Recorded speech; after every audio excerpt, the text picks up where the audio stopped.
வணக்கம். கண்ணாடியைப் போல முகம் பளபளக்கணுமா? இதோ சூப்பர் ஃபேஷியல். பொதுவாக பெண்கள் தங்களது முகத்தை பளிச்சென்று வைக்க வேண்டும் என்பதில் மிகவும் கவனம் கொள்வர். ஆனால் முகத்தில் கரும்புள்ளிகளும் கருந்திட்டுகளும் வந்துவிட்டால் சோகத்தில் ஆழ்ந்து விடுவர். ஏன் ஆத்திரத்தில் சில பெண்கள் தங்களது நகங்களால் கரும்புள்ளிகளை கிள்ளி விடுவர். ஆனால் இவ்வாறு செய்வது தவறு. அது கரும்புள்ளிகளை இன்னும் அதிகரிக்கவே வழிவகுக்கும். இப்பிரச்சனையை கையாள சிறந்தது தக்காளி ஃபேஷியல்.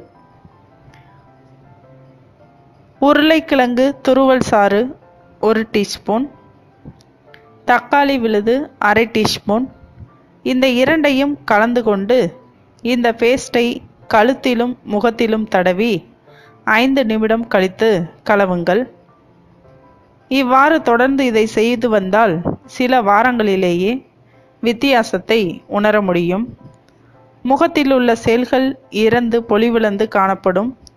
முகத்திற்கு இந்த ஃபேஷியலை போட்டால் முகம் கண்ணாடியை போல் பளிச்சென இருக்கும். ஒரு தக்காளியின் சாறுடன் 1/4 டீஸ்பூன் ரவையை கலந்து கொள்ளுங்கள். பிறகு இதை நன்றாக முகத்தில் தேய்த்து கழுவினால் முகம் பளபளக்கும். இதை தொடர்ந்து செய்து வந்தால் முகம் சூரியனைப் போல் பிரகாசிக்கும் என்பதில் எந்தவித சந்தேகமும் இல்லை. மேலும் விவரங்களுக்கு சேனலை சப்ஸ்கிரைப் செய்யவும். நன்றி.